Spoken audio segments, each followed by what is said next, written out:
Class 12 math का previous year question लेकर आए हैं।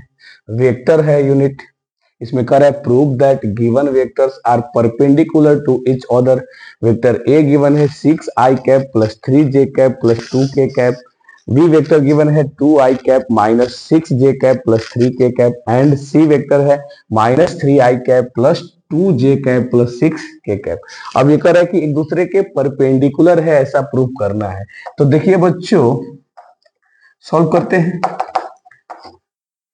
For perpendicular if vector A and B का डॉट प्रोडक्ट 0 हो जाए तो भी हम लोग क्या कहते हैं कि वेक्टर ए परपेंडिकुलर है किसके, बी के।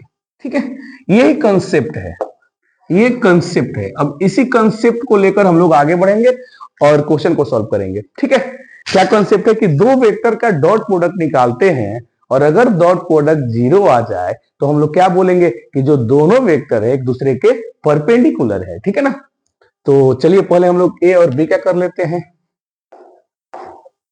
Vector A dot vector B, A का वैल्यू कितना है 6i cap plus 3j cap plus 2k cap.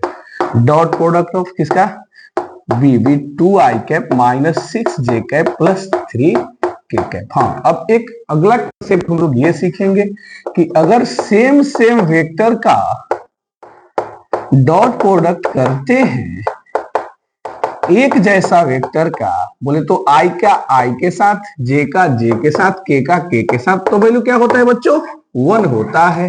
But अगर हम लोग डिफरेंट वेक्टर की डॉट प्रोडक्ट करें मीन्स i का j के साथ, j का k के साथ और k का i के साथ, तो इनका डॉट प्रोडक्ट, डिफरेंट वेक्टर का डॉट प्रोडक्ट क्या होता है 0।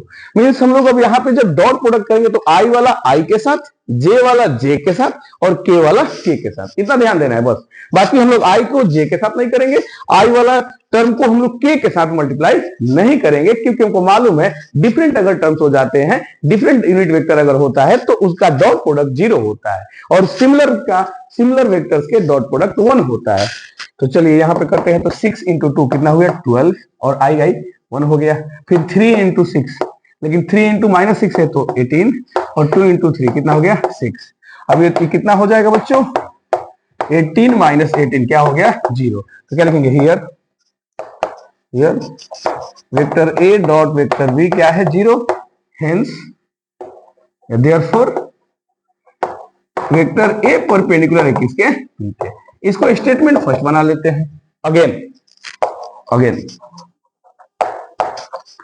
Vector B dot vector C, B का वैल्यू कितना है बच्चों 2i cap minus 6j cap plus 3k cap dot.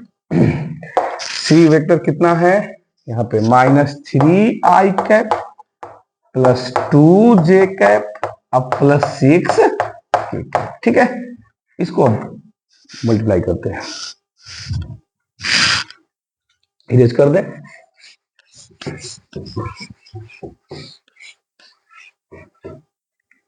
ठीक है बच्चों, तो चलिए किया जाए। ये i कैप को i कैप के साथ करते हैं तो i cap dot i cap 1 होगा। तो यहाँ पे ये तो 1 हो गया, 2 इंटू माइनस 3 कितना होगा माइनस 6। ठीक है, i कैप को j कैप के साथ करने की कोई जरूरत नहीं है, क्योंकि i और j या i और k या j और k उनका डॉट प्रोडक्ट 0 होगा। वो हम लोग लिखे थे, हम लोग देख लिए होंगे। अब फिर j का j के साथ, यानी माइनस 6 इंटू 2 कितना हो गया माइनस ऑफ 12। ठीक है, और 3 अब k का k के साथ, तो 3 इंटू 6 कितना हो जाएगा 18। तो ये कितना हो गया माइनस 18 प्लस 18, ये भी क्या हो गया 0। मीन्स हम लोग यहां देख रहे हैं कि b डॉट c भी एक दूसरे के क्या है 0। मीन्स देयरफॉर बी वेक्टर भी परपेंडिकुलर हुआ किसके सी के। सेकेंड, अब देखिए हम लोग दो स्टेटमेंट देख रहे हैं। एक कह रहा है कि ए बी के परपेंडिकुलर है और बी सी के परपेंडिकुलर है, तो ये दोनों मिला देंगे तो क्या तीनों एक दूसरे के परपेंडिकुलर नहीं होंगे। जैसे मान लीजिए ऐसा है इसको मानिए ये ए वेक्टर है, ये बी वेक्टर है, ठीक है, ये ए वेक्टर है और ये बी, ए और बी एक दूसरे के परपेंडिकुलर है। और कोई तीसरा वेक्टर हुआ, जिसे मान लीजिए ये ए है, ये बी है, तीसरा वेक्टर बी के परपेंडिकुलर है, तो क्या ये के परपेंडिकुलर नहीं होगा? वो भी होगा। तो लिखेंगे फ्रॉम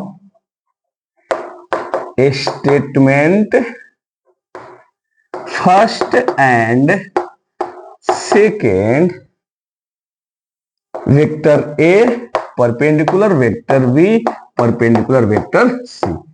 प्रूव हो गया, यही तो प्रूफ करना था, ठीक है। अगर आप लोग चाहें तो फिर हम लोग C vector dot A vector करके भी देखेंगे, उसका भी वैल्यू क्या आ जाएगा? 0। बट उतना करने की जरूरत नहीं है, दो हम लोग स्टेटमेंट बना लेते हैं, ए बी के परपेंडिकुलर, बी सी के परपेंडिकुलर, और दोनों स्टेटमेंट को जब हम कंबाइन करेंगे या दोनों स्टेटमेंट से हम लोग देखते हैं तो इसका मतलब तीनों एक दूसरे के क्या हो जाएंगे? परपेंडिकुलर। ठीक है बच्चों।